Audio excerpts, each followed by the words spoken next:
ආයුබෝවන්. හරිදේ විතරක් හැමෝටම එකම විදියට ශ්‍රද්ධා ප්‍රධාන ප්‍රවෘත්ති විකාශය සමගින් මම ලකිඳු නුවංග ප්‍රථමයෙන් සිරස්තල.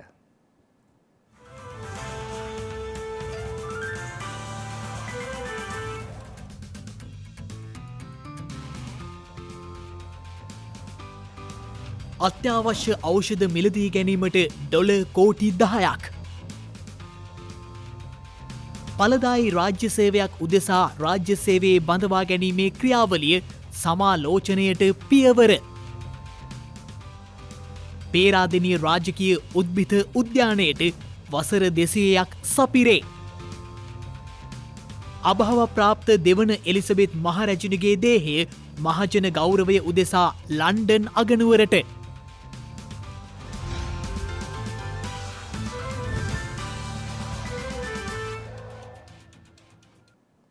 මෙරට ආර්ථික පුනර්ජීවනය උදෙසා ආසියානු සංවර්ධන බැංකුවේ අඛණ්ඩ සහාය ලබා දෙන බවට එහි අධ්‍යක්ෂ ජෙනරාල්වරයා පවසනවා. ඒ අග්‍රාමාත්‍ය දිනේෂ් ගුණවර්ධන මහතා හමු වී සිදු කළ සාකච්ඡාවකින් අනතුරුවයි.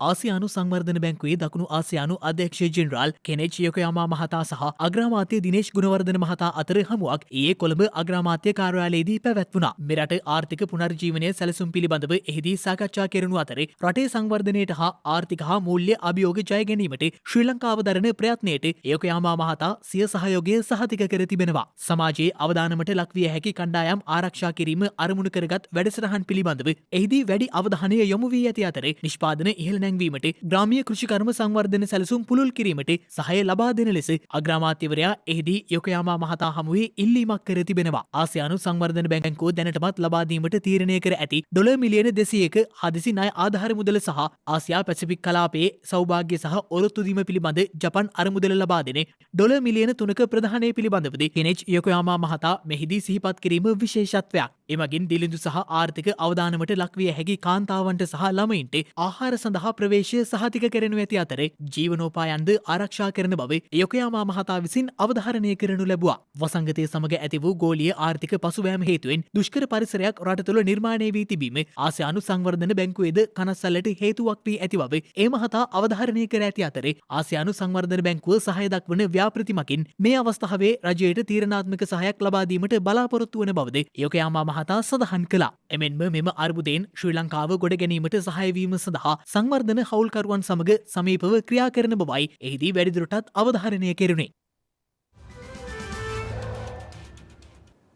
රාජ්‍ය සේවය සඳහා අත්‍යවශ්‍ය නොවන බඳවා ගැනීම් තාවකාලිකව නතර කිරීමට රජය තීරණය කර ඇති බව වැඩබලන කැබිනට් ප්‍රකාශක අමාත්‍ය රමේෂ් පතිරණ මහතා අද ප්‍රකාශ කළා. අද පැවති කැබිනට් තීරණ දැනුම් දීමේ මාධ්‍ය හමුවට එක්වෙමින් මේ මහතා වැඩිදුරටත් ප්‍රකාශ කළේ ඇතැම් ආයතනවල සේවය පවත්වා ගෙන යාමේ අවශ්‍යතාවය වෙනුවෙන් අතිරික්තව තිබෙන අංශවලින් සේවකීන් යොදවා ගැනීමටද අනුමැතිය හිමි වූ බවයි. මේ එම තීරණය වගේම තවත් කැබිනට් තීරණ කිහිපයක්. රාජ්‍ය සේවයේ බඳවා ගැනීමේ ක්‍රියාවලිය සමාලෝචනය කිරීම වෙනුවෙන් රාජ්‍ය පරිපාලන සහ ස්වදේශ කටයුතු අමාත්‍යවරයා හැටියට ගරු අග්‍රාමාත්‍ය දිනේෂ් ගුණවර්ධන මැතිතුමා විසින් ඉදිරිපත් කරන ලද යෝජනාවකට කැබිනට් පන්ල අනුමැතිය ලබා දීලා තිබෙනවා. එහිදී වර්තමානයේ පවතින ආර්ථික තත්ත්වයන් හමුවේ රාජ්‍ය සේවය වඩාත් විධිමත්ව කාර්යක්ෂමව සහ ඉහළ මට්ටමකින් පවත්වාගෙන යාම අරමුණු කරගෙන විවිධ අංශවල ඇති පුරප්පාඩු සහ අතිරික්තයන් පිළිබඳ ගණනය කිරීමෙන් පසුව එම සේවක සංඛ්‍යාව තුලනය කිරීම පිණිස වගේම ඉදිරි කාලය තුලදී අත්‍යවශ්‍ය නොවන බඳවා ගැනීම් නතර කිරීමටත් తాවකාලිකව රාජ්‍ය තීන්දුව කොට තිබෙන රාජ්‍ය සේවයට අන්තර්ග්‍රහණය කරන ලද 60000ක පමණ උපාධිධාරී පිරිසකට විවිධ ස්ථානවල අධ්‍යාපන ක්ෂේත්‍රයේ සහ අනෙකුත් අත්‍යවශ්‍ය ස්ථානවල ස්ථාන වෙන්කොට ලබා දීම වෙනුවෙන් අවශ්‍ය ක්‍රියාමාර්ග ගැනීම ඇතුළු කරුණු මෙම කමිටුව මගින් සිදු කරනු ඇති. එම ක්‍රියාවලිය සමාලෝචනය කිරීම සඳහා අවශ්‍ය නිලධාරීන්ගෙන් සමන්විත අග්‍රාමාත්‍ය ලේකම්වරයාගේ ප්‍රධානත්වයෙන් සමන්විත නිලධාරී කමිටුවක් පත් කිරීමට අවශ්‍ය කැබිනට් අනුමැතිය ලබා දීලා තිබෙනවා. එහිදී විශේෂයෙන්ම විදේශ විනිමය හිගතාවේ හේතුවෙන් ආනයනය කිරීමට අපහසු වී තිබෙන සමහර ඖෂධ ආනයනය කිරීම සඳහා රජයට කොළඹ නාගරික පුනර්ජීවන ව්‍යාපෘතියට සහායීමේ ව්‍යාපෘතිය සහ ආපදා අවම කිරීම ව්‍යාපෘතිය මගින් සැලසෙන ඇමරිකන් ඩොලර් මිලියන 100ක අරමුදල් අත්‍යවශ්‍ය ඖෂධ ආනයනය කිරීම සඳහා උපයෝජනය කර ගැනීමට කැබිනට් මණ්ඩල අනුමැතිය ලබා දීලා තුනේ.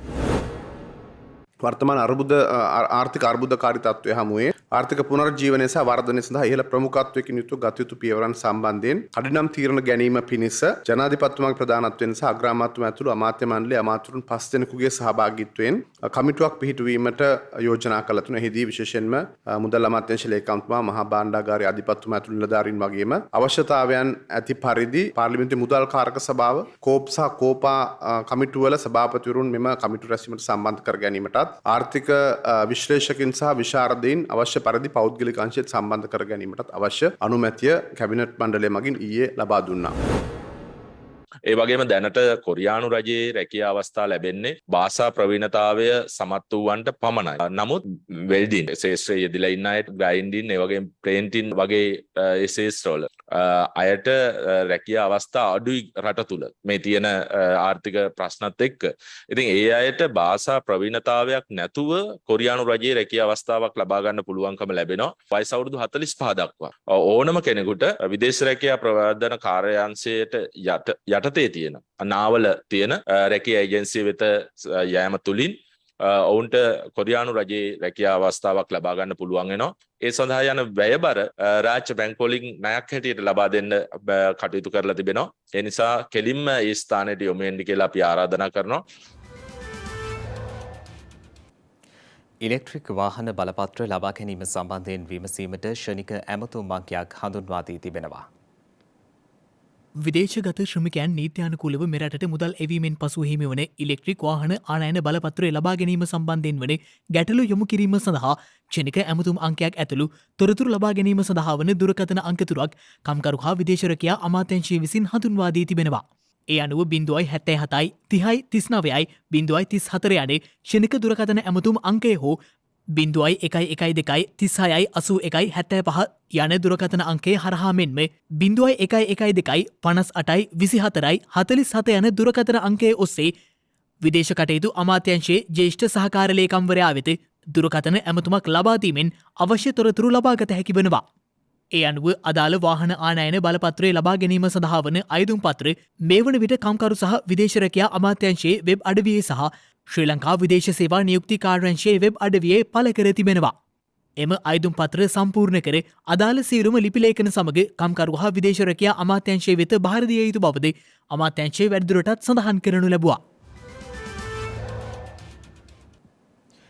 ගෑස් ආනයනය කිරීමේ කොන්ත්‍රාත්තුව සහ ජාත්‍යන්තර මිලදී ගැනීමේදී ලෝක බැංකුවේ මුදල් අවභාවිත කළ බවට පළවන වාර්තා සම්පූර්ණයෙන් අසත්‍ය බව ලීට්‍රෝ ආයතනය පවසනවා. අද පැවති මාධ්‍ය හමුවකට එක්වෙමිනුයි ඔවුන් මේ බව සඳහන් කළේ.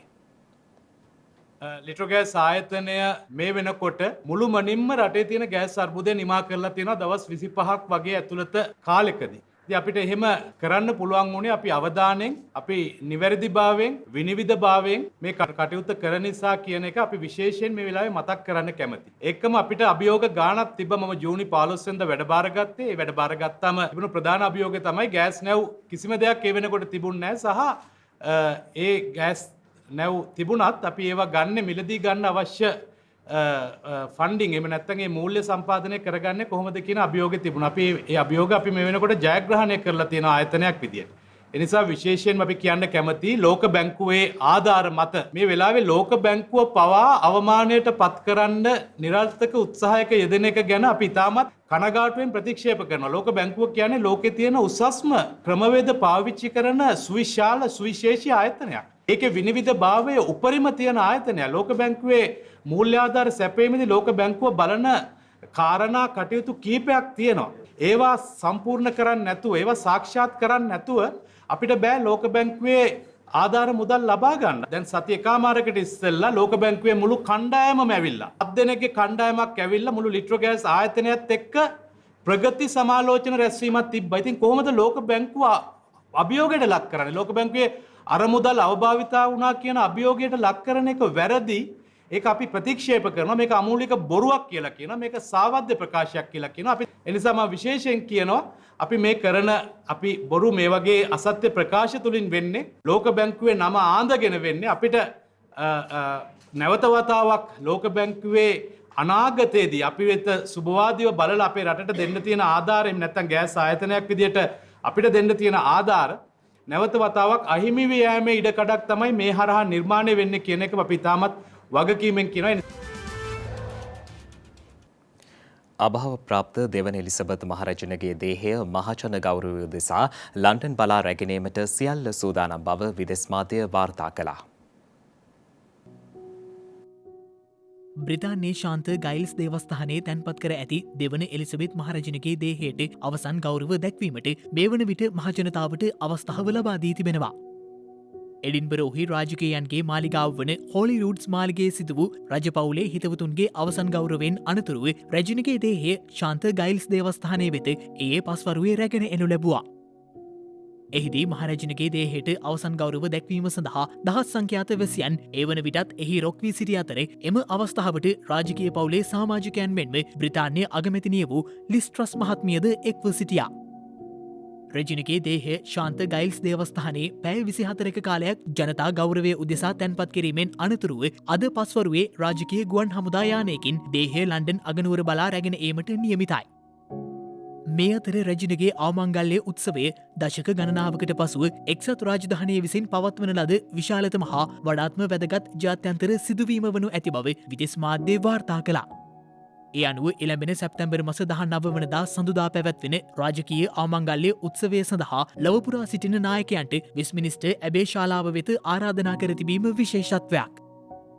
කෙසේ වෙතත් විදෙස් මාධ්‍ය වාර්තා කළේ එක්සත් රාජධානයේ විදේශ කාර්යාලය විසින් සහභාගී වන ලෝකනායකයන්ට පුද්ගලික ජෙට් යානාවලින් නොව වාණිජ ගුවන් යානා මගින් එංගලන්තයේ ලන්ඩන් ගුවන් තොටුපළ වෙත පැමිණෙන ලෙස ඉල්ලා ඇති බවයි. එමෙන්ම පැමිණෙන ලෝකනායකයන්ට ඔවුන්ගේම පෞද්ගලික මෝටර් රථ භාවිතා නොකරන ලෙසටද දැනුම් දී තිබෙනවා. ඒ සඳහා අවශ්‍ය වන සියල්ල බ්‍රිතාන්‍ය විසින් සම්පාදනය කර දෙනු ඇති බවටයි විදෙස් වාර්තාවල දැක්වෙන්නේ. එමෙන්ම මෙම සතියේ ලන්ඩනයේ සංචාරය සඳහා පෙර නොවූ විරු ඉල්ලුමක් අපේක්ෂා කරන බව විදෙස් මාධ්‍ය වාර්තා කළා. ඒ හේතුවෙන් බ්‍රිතාන්‍ය ප්‍රවාහන සේවා සපයන්නන් ඇතැම් ප්‍රදේශ අතිශය කාර්යබහුල වන බැවින් මාර්ග සැලසුම් සකස් කිරීම අත්‍යවශ්‍ය වන බවට දැනුම් දී තිබෙනවා. මේ අතර දෙවන එලිසබෙත් මහරජනගේ රාජකීය අවමංගල්‍යයේ දෙන එළඹෙන සැප්තැම්බර් මස 19 වනදා රජයේ විශේෂ නිවාඩු දිනයක් ලෙස ශ්‍රී ලංකා රාජ්‍ය පරිපාලන සහ ස්වදේශ කටයුතු අමාත්‍යාංශය ප්‍රකාශයට පත් කර තිබෙනවා. එමෙන්ම එදින ජාතික ශෝක දිනයක් ලෙසටයි දැනටමත් ප්‍රකාශ කර ඇත්තේ. කෙසේ වෙතත් එම රජයේ නිවාඩුව රජයේ අත්‍යවශ්‍ය සේවාවන් පවත්වාගෙන යාමට බාධාවක් නොවිය යුතු බවද රාජ්‍ය පරිපාලන සහ ස්වදේශ කටයුතු අමාත්‍යාංශ ලේකම්වරයා නිකුත් කළ නිවේදනයේ වැඩිදුරටත් සඳහන් වනවා. පේරාදෙණිය රාජකීය උද්භිද උද්‍යානයට වසර 200ක් පිරීම නිමිත්තෙන් විශේෂ වැඩසටහනක් ඊයේ පැවැත්වුණා. උද්‍යානයේ විදේශීය සංචාරක ප්‍රවර්ධනය සඳහා විශේෂ වැඩපිළිවෙලක් සකස් කරන බවයි සංචාරක හා ඉඩම් අමාත්‍යාංශයේ ලේකම් චූලානන්ද පෙරේරා මහතා එම අවස්ථාවට එක්වෙමින් සඳහන් කළේ. බ්‍රිතාන්‍ය යටත් විජිත පාලනය විසින් ආර්ථික භෝග හඳුන්වාදීම සඳහා වර්ෂ 1821 වසරේදී පේරාදෙණිය රාජකීය උද්භිද උද්‍යානය පිහිටුවා තිබෙනවා. එහි දෙශතක සංවත්සර වැඩසටහනයි ඊයේ පැවැත්වුණේ. එම උද්භිත උද්‍යානයේ පිහිටි කුඩගස සහ ජාතික ශාකාගාරයේ පොකුණ සහ දර්ශනීය භූදර්ශන ඇතුළු ස්ථානවලින් සමන්විත සමරු මුද්දර 4ක් දෙශතක සංවත්සරය වෙනුවෙන් නිකුත් කරනු ලැබුවා. මුල් දින කවරවලින් යුක්තව නිකුත් කරන ලද සමරු මුද්දර නියෝජ්‍ය තැපැල්පති රාජිතකේ රණසිංහ මහතා විසින් ආරාධිතයන් වෙත ප්‍රදානය කරනු ලැබුවා. මහනුවර දිස්ත්‍රික් ලේකම් චන්දන තෙන්නකෝන් මහතා ජාතික උද්භිද උද්‍යාන දෙපාර්තමේන්තුවේ අධ්‍යක්ෂ ජෙනරාල් ආචාර්ය ශෙලෝමනී ක්‍රිෂ්ණරාජා මෙනවිය ඇතුළු පිරිසක් එම අවස්ථාව සමගින් එක්ව සිටියා. විදේශීය සංචාරක ප්‍රවර්ධනය සඳහා ගලහා සිට නුවර එළිය දක්වා කිලෝමීටර 300ක තේවතු ඔස්සේ ගමන් මාර්ගයක් හඳුන්වා දෙන බවයි එම අවස්ථාවට එක්වෙමින් සංචාරක හා ඉඩම් අමාත්‍යාංශයේ ලේකම් චූලානන්ද පෙරේරා මහතා සඳහන් කළේ. කිලෝමීටර් 300යි දවසට කිලෝමීටර් 13යි අපි ඇවිදින්න නිර්දේශ කරන්නේ. ඕන එක්කෙනෙකුට පුළුවන් තමන්ට කැමති කිලෝමීටර් 13 අරගෙන එන්න. ඕගොල්ලෝ කවදා හරි දවසක මේක ඇවිදගෙන ගියොත් නෝනාවරණ පත්තරණි වෙන කොහෙටවත් යන්නේ නැහැ ඇවිදින්න. ඒ තරම් ලස්සනයි මේ පරිසරය. ඉදල්ගස් සින්න වගේ පුදුමාකාර ලස්සන පරිසරයක්. ඒ විතරක් නෙමෙයි ඒ කාලේදී පෘතුගීසි පාවිච්චි කරපු මාර්ගය පවා මේකේ පඩිපෙළවල තියෙනවා. එතකොට අපි තීරණය කළා තියෙනවා අපි ඉල්ලලා තියෙනවා ඒ වතු පාලනය කරන සමාගම් වලින් ඒ වටපිටාවර තමයි මේකේ සහනය යන්නේ. ඒ කිලෝමීටර් 13 තුල ඇවිදින හැම කෙනාටම කැම බීම දෙන්නේ ඒ පරිසරයේමයි. තේවත්තකින් යනවනම් තේවත්තේ තියෙන රොටිමයි. හැබැයි පිරිසිදු ක්‍රමයකට ලස්සනට. තේවත් එක්ක මිනිස්සුම තමයි තේ හදලා දෙන්නේ. එදා රාත්‍රියේ ඒගොල්ලෝ නැවතින්නේ සමහරවිට අපි පිළිවෙලකට හරි ගස්ස උලයින් කාමරවල. එදා රාත්‍රියේ සංස්කෘතික සංදර්ශනය බලන්න ඕන නම් අපි දාලින් අපි පෙන්වන්නේ ඒ තේදළුවත් තේදළු නැටුමක්.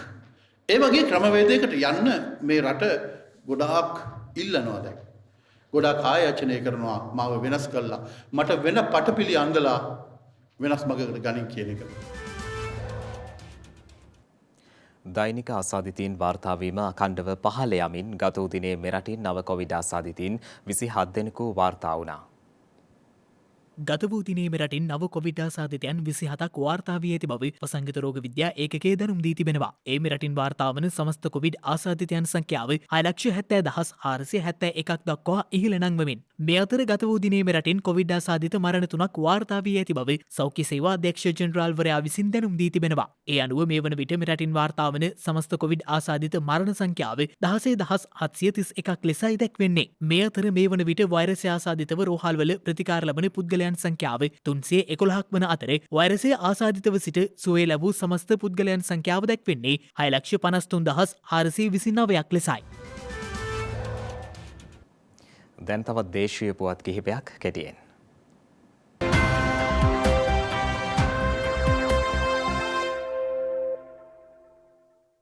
දෙදහස් විසි දෙක වසරේ දෙවන පාසල් වාරය සඳහා රජයේ සහ රජයේ අනුමත පෞද්ගලික පාසල් අද ආරම්භ කළා. ඒ අනුව මේ වසරේ දෙසැම්බර් මාසය දක්වා දිවයිනේ සියලුම පාසල්වල දෙවන වාරයේ ක්‍රියාත්මක වීමට නියමිත බවයි අධ්‍යාපන අමාත්‍යාංශය සඳහන් කළේ.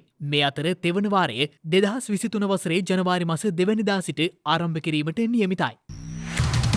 ජපාන අන්තර්ජාතික සහයෝගිතා ඒජන්සිය සහ එක්සත් ජාතීන්ගේ සංවර්ධන වැඩසටහන එක්ව ශ්‍රී ලංකාවේ බඩඉරිඟු වගාව ඉහළ දැමීමේ අරමුණින් හෙක්ටයාර 15,000ක බඩඉරිඟු වගා කිරීම සඳහා ඩොලර් මිලියන 1.8ක් වටිනා හයිබ්‍රිඩ් බඩඉරිඟු බීජ මෙට්‍රික් ටොන් 200ක් ලබා දීමට එකඟත්වය පළ කර තිබෙනවා. කොළඹ එක්සත් ජාතීන්ගේ කාර්යාලයේදී අද පෙරවරුවේ කෘෂිකර්ම වනජීවී හා වන සම්පත් සංරක්ෂණ අමාත්‍ය මහින්ද අමරවීර මහතාගේ සහභාගීත්වයෙන් පැවති සාකච්ඡාවකදී එලෙස බඩඉරිඟු බීජ ලබා දීමට එකඟත්වය පළ කර ඇත්තේ. ඒ අනුව මෙම ආධාර සමක හෙක්ටයාර 75,000ක බඩඉරිඟු වගා කිරීමට හැකිවනු ඇතැයි කෘෂිකර්ම අමාත්‍ය මහින්ද අමරවීර මහතා එහිදී ප්‍රකාශ කළා.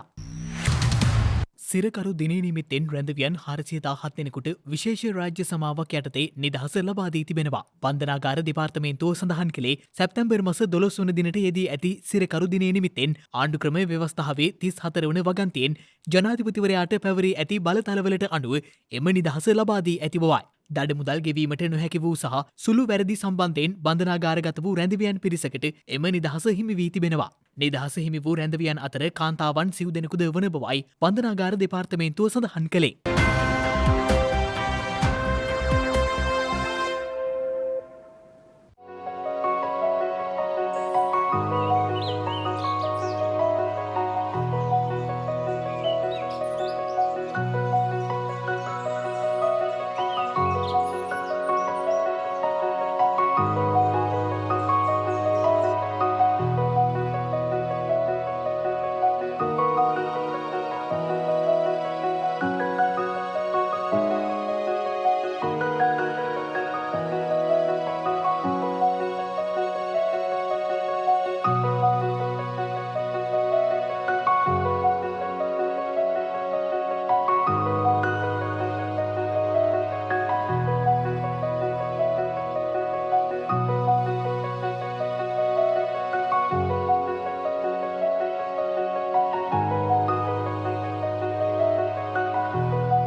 දිනක සටහන් නිමවන්නට මතෙන් හෙට දවසේ වැදගත්කම ගැනයි මේ අවධානය.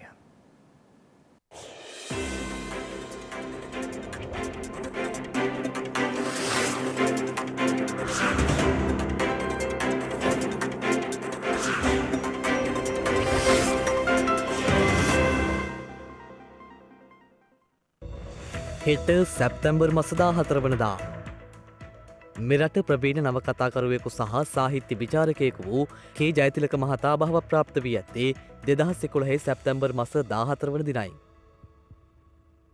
ලෝක වෙළඳ පොලේ ඛනිජ තෙල් මිල ස්ථාවරව පවත්වා ගැනීමේ අරමුණින් ඛනිජ තෙල් අපනයන රටවල් සංවිධානය වීමෙන් නිර්මාණය කෙරුණු ඔපෙක් සංවිධානය පිහිටුවා ඇත්තේ 1960 සැප්තැම්බර් මාස 14 වන දිනයි.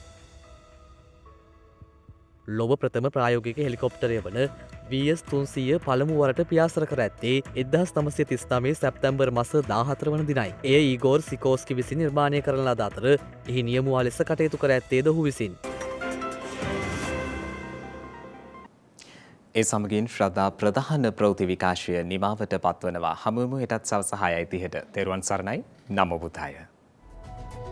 මෙවැනි වැදගත් පුවත් නැරඹීම සඳහා ශ්‍රද්ධා TV News YouTube චැනලය සබස්ක්‍රයිබ් කර සීනුව සලකුණ වන්න.